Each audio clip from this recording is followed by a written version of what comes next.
Okay, so I've got our parts in from Porsche, replacement discs. The cup springs have superseded.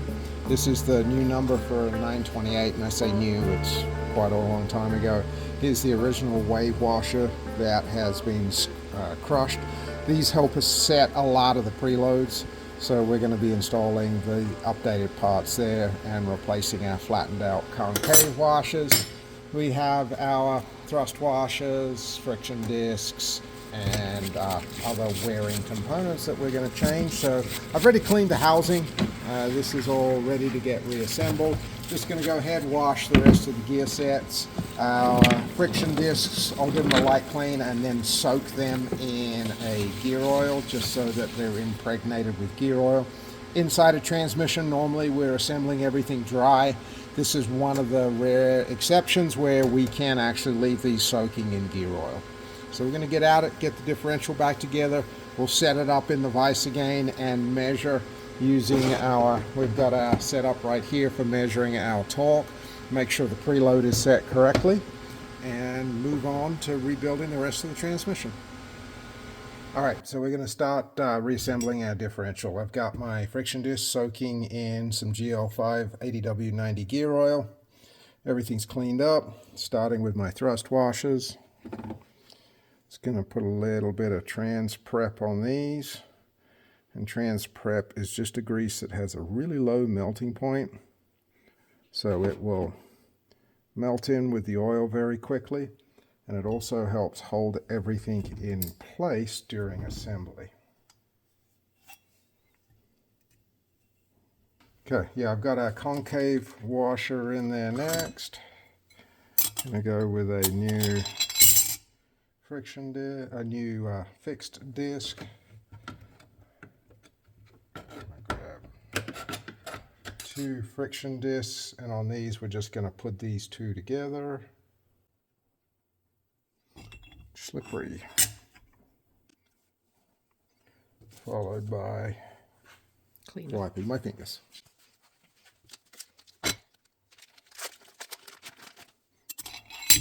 Disc, and finally there's a spacer disc. This one doesn't have any wear. It was sitting hard up against the back of the sun gear set. Okay, we're going to put our planetary carrier in. And then we're going to start with our side gears.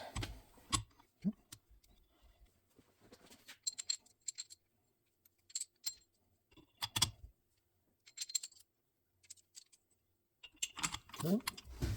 Have our little planetary gears sitting down in there. This one we're going to sit a side gear in.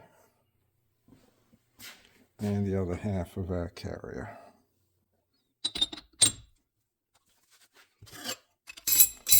Spacer disc.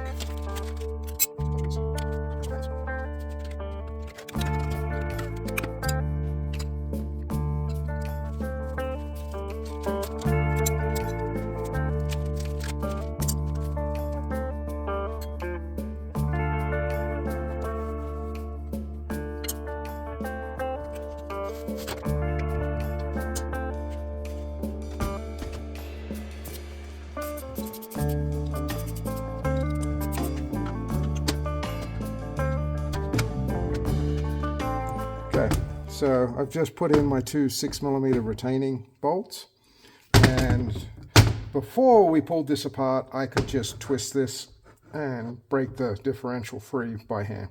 Now we've got a preload on it, we'll measure it and see what we've actually got. Alright, so I have my differential back in, I have my nuts, my bolts, sorry, the 2 hold down bolts, and these are literally just assembly bolts. These are torqued to 10 Newton meters. I have my torque wrench set right on minimum 29 and clicks. If I give it a little bit more, I've got a nice smooth rotation. So we are pretty much right there, 29 foot-pounds, cracking free, starts to move, and everything feels a lot nicer. This differential was pretty worn out when we got it because I could grab it and turn it with my hands, and right now, without the extra leverage, I can't budge it. So that's it. That's our differential limited slip part rebuilt. We've still got to put our ring gear back on. bearings back on, get our case cleaned up, and get all of our preloads reset for our bearings, but the limited slip portion is complete. Just we're using new hardware, even though Porsche says we don't have to. Just don't know how long the existing hardware's been there, and it's safer to replace it than it is to rely on an old bolt snapping. These go in clean and dry. So we've got all of our bolts in. I'm just nipping them down by hand. Our tightening torque's 135 Newton meters.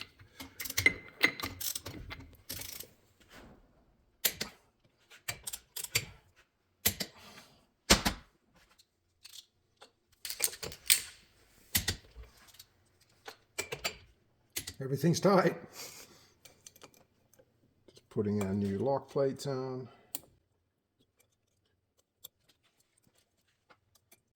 Just installing our new side bearing. I have a 3mm shim under here. I'm using the original shim pack just with new bearings, and we'll put it in the case once I have the case ready and measure our preload and see if we need to adjust.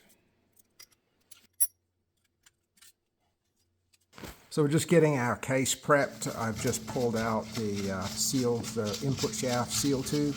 This runs in this direction all the way through, houses our input shaft seal, and there's also an O-ring. It doesn't look like this one was changed. It's rock hard, and it was also leaking when I pulled the guide sleeve off. So just moving through. So we're just driving out our clutch shaft bushings. These were really worn out. And you don't have to replace these too much, but these had a lot of movement in it. I can see the way I kind of boogered it up a little bit here, getting it out. But we've got a new set of bushings that we're going to install.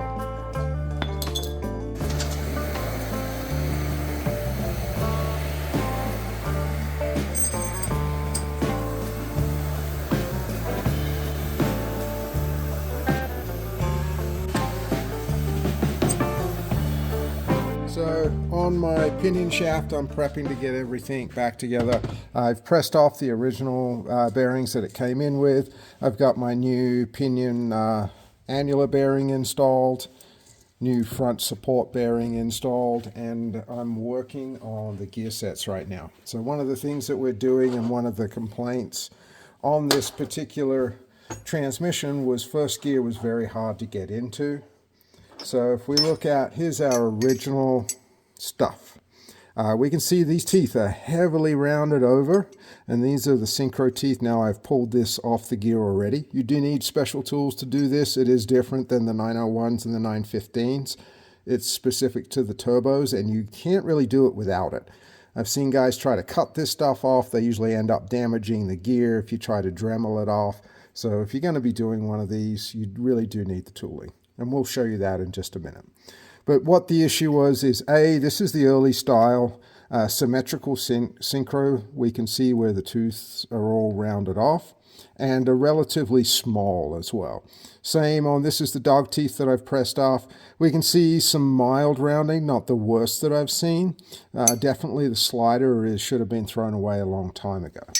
If we compare it to the new stuff, these, you can see, how much bigger the teeth are. This is the asymmetrical design, and this is what Porsche upgraded to in 77 on first gear. Because the synchro only needs to work going down, they changed the tooth design to only one side. This also makes selecting first gear a lot easier. So if we look at our dog teeth pattern, you can see how it only has the angle on one side of that too. So that's the asymmetrical stuff that we're going to change to. We've got to press this one on. The new second gear, I generally, if I'm changing the slider, I'll change the dog teeth on the two matching gears. It's a standard symmetrical, so if we flip our slider over, we can see what kind of a knife edge we have on these. If we compare it to the worn out one, you can see how rounded over it is compared to that's what it should look like. So this is why it had such a difficulty going into gear. Okay, so I've got the case all cleaned up, new crown wheel side bearing installed. My My seal tube is back in. New O-ring lubricated with silicone grease as per factory shop manual and my work style. New input shaft seal is installed as well. And that is also, the lip is lubricated and the seal is lubricated. Pinion bearings installed. Then over on our clutch side of things, we've got our new bushings are all installed. Shaft is greased and installed. And we can see, looking down in here, we've also got the new dust seal. Now on our clutch fork, this has been discontinued from Porsche. Nobody has one in stock. It is showing signs of wear. Unfortunately, not a lot we can do about it. It's not worn enough to warrant trying to weld it back up and regrind it. So it's something that this transmission you have to keep an eye on from time to time. How much, if you're having any clutch application issues or it's feeling really gnarly, then trying to find another one or spending more time and money on this one. Okay, so we've got our new bearings installed. We're using SKF bearings, and we're just going to go ahead and measure. I got a nice smooth drag. And right now we are landing right on 2.5 newtons, which is right in the range. The spec for SKF is 2.5 to 3.5 newtons. Okay, we're getting our Pinion depth tool set up ready to measure this 930 transmission. So on these transmissions, there's two design numbers for the pinion depth. One is 81.69 for the 930/32, and the other one is 82.29 for the 930/30/33 and /34. Our problem is where the number is normally stamped on the transmission has all been ground off by road rash to where we can't read it at all. So we're just going to set up for the first number, see how close it is, and kind of make a decision from there. Okay, we're set to 81.89.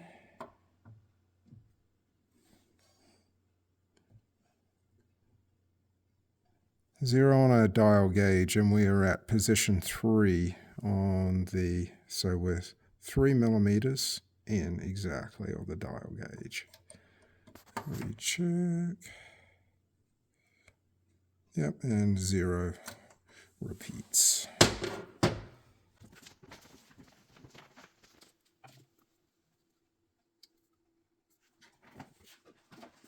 Cannot do it without it.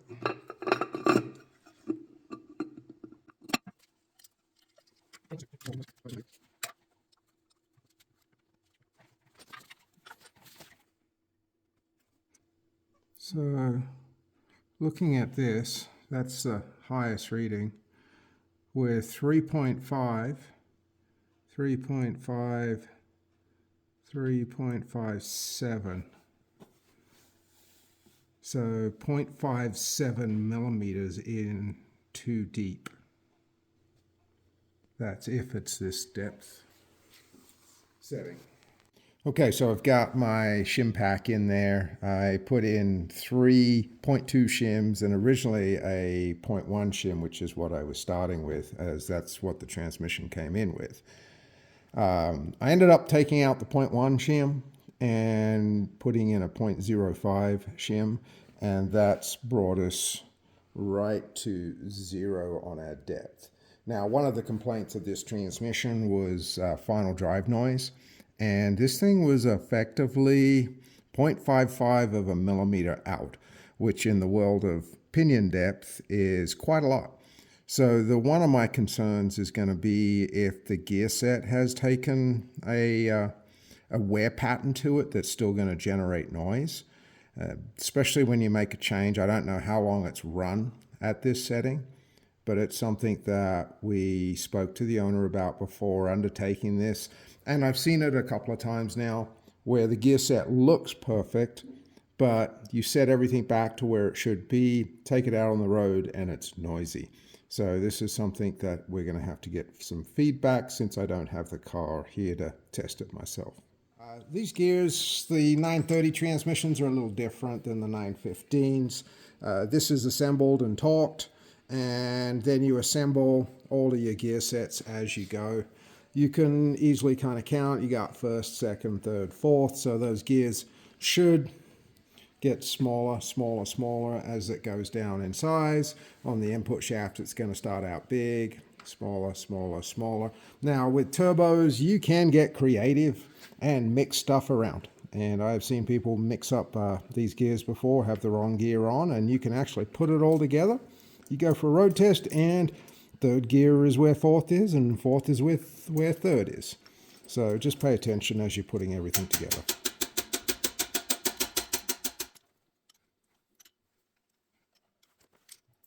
Okay, so I have all my shift forks. Everything's just in here loose right now. Nothing's tightened up. I haven't adjusted anything. First thing I'm going to do is drop in my detents. And this is going to position my shift rods for me. Now the other thing which we didn't show you, but in between each one of these, if you see this roll pin right here, move my finger so you can see it, there's a little detent that moves back and forth. And you want to make sure that both of those move freely and clear. I just used a little pick, pushed them from side to side, made sure they would flop back and forth without any load. And that's the interlock. So what that means is if I select reverse, it stops the first, second shift rod from being able to move. Same thing if I select first, second, it stops the second, the third, fourth shift moving at the same time. Because if we engage two gears at once, then that'll lock the transmission, and it's a very abrupt and immediate stop. Okay, this is just showing the setup in the shop manual. We've got the clearances between each one of the shift rods. We want to make sure that they're not too tight. If you adjust them too tight, then they run the possibility of dragging against the other shift rod, in which case the detent system will just lock you up and you won't be able to get any gears. We're going to use our plate just like this. It's going to set us up and hold our shift forks in position while we tighten everything down. So we're just going to get ready and take care of that here in the next few minutes. Okay, so I got all my shift forks adjusted, tightened, new wave washers on both of my shift forks. Everything is set up. This gear for the reverse can stay on the input shaft and the nut. You have to tighten both shafts before you do the adjustment to seat everything. The reverse gear on the pinion has to come off because it won't fit through the case. And we're ready to put our intermediate case back on.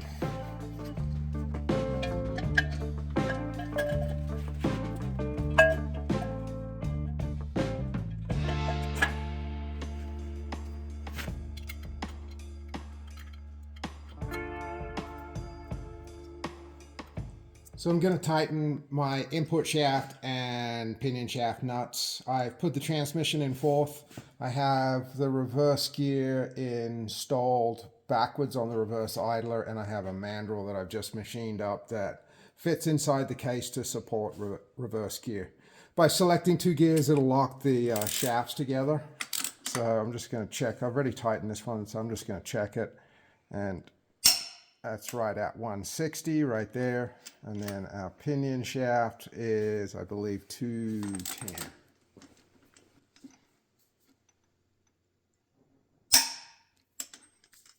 Okay.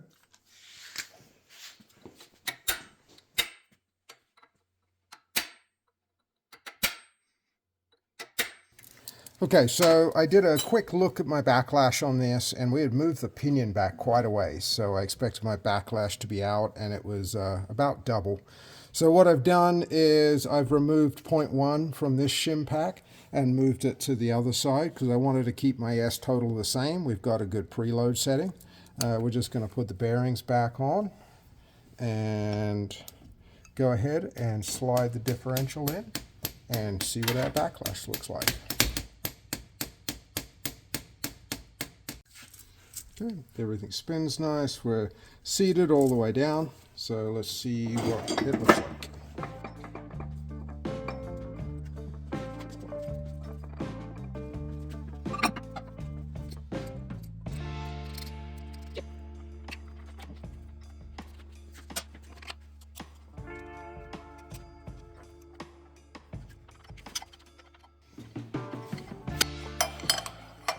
Yep, so we're going to take it apart. It's still not right. And sometimes you can end up taking these apart 3 or 4 times just to get it right. All right, so I had to do a lot of work on the ring and pinion to get our backlash. First time I put it in, it was way too loose, which we expected because we moved the pinion back quite a ways. Next adjustment was on the tight side, so this is normal. Moved it back, and I had what I thought was really perfect. It was sitting right at 0.16. The usable range on these is 0.14 to 0.20, with the scribed preferred backlash on this ring and pinion set at 0.15. Now, I thought I was done. I thought, okay, all I got to do is check it in a few other places. As soon as I did that, I found a tight spot. And with that tight spot, I lost 0.07. So my backlash went from 0.15, 0.16 down to 0.07, which is just way too tight. So I ended up having to pull it all apart.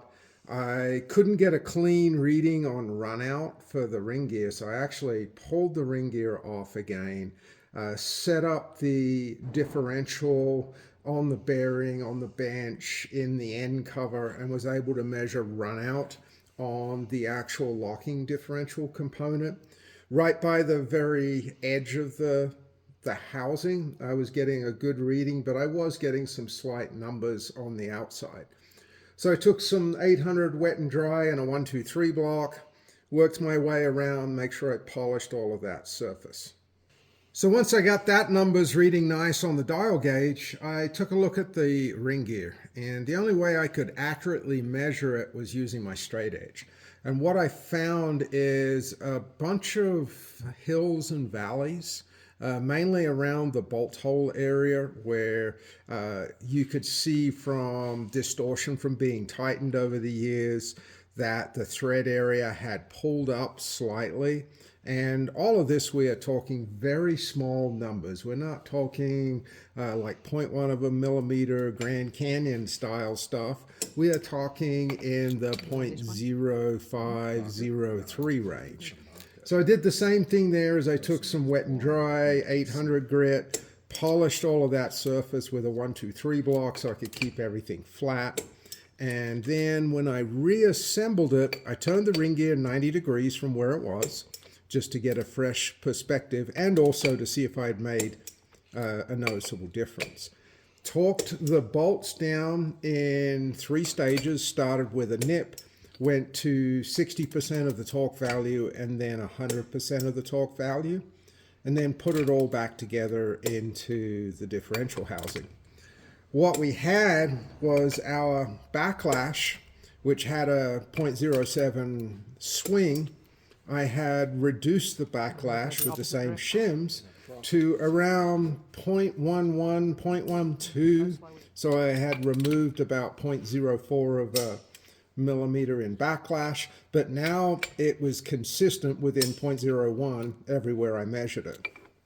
So it was just one more final out to make a final shim pack change, and the amount of change to get up to where we are now, right now we're measuring about 0.017. When I look at where our backlash is, was a 0.05 of a millimeter change from my S total. I didn't change my total shim pack, I just moved 0.05 from one side of the differential to the other.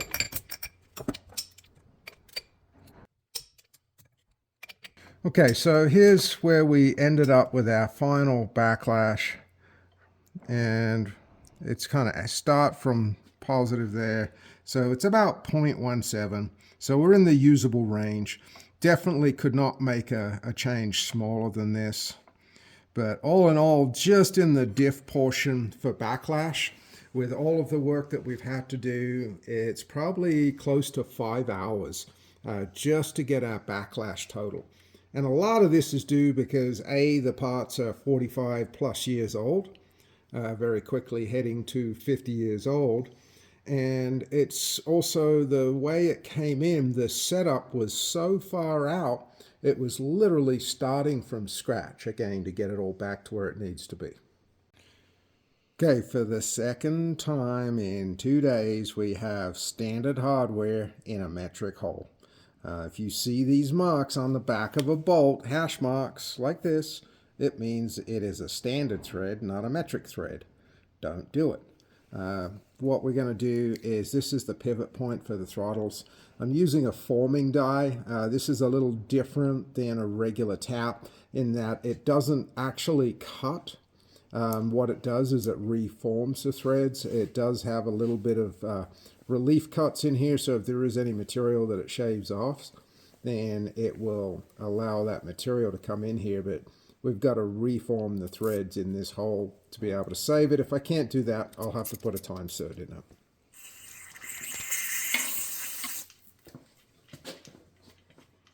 Okay, so now my metric bolt screws in all the way.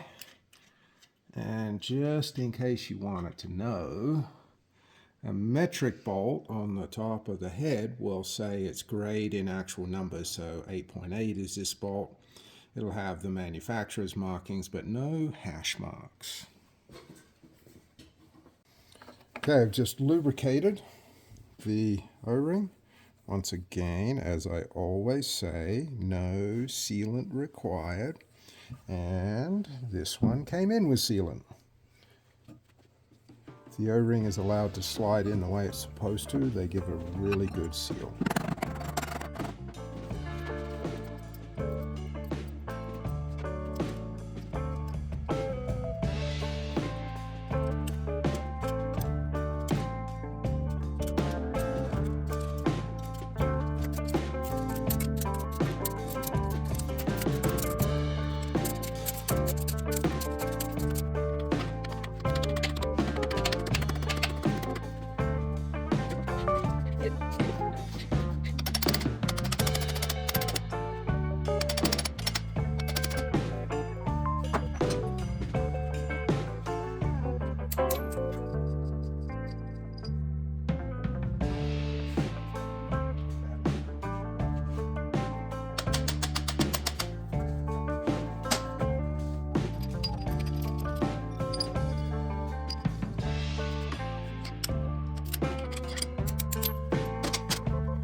Okay, last check is to run through all the gears. I'm in reverse right now, so if I spin clockwise, you can see our transaxle is moving in the reverse direction.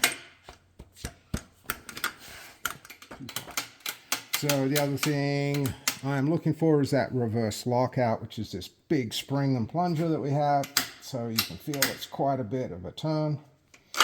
There's our reverse engagement. Back into neutral. We're going to go first gear, second gear,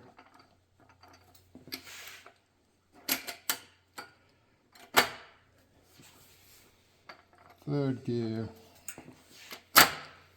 and fourth gear. Great. Then back into neutral. Back cover, I didn't get supplied the ground strap, so I've just put on 2 flat washers, 1 wave, left the nut loose. That way the owner can put the ground strap on when he receives his transmission back.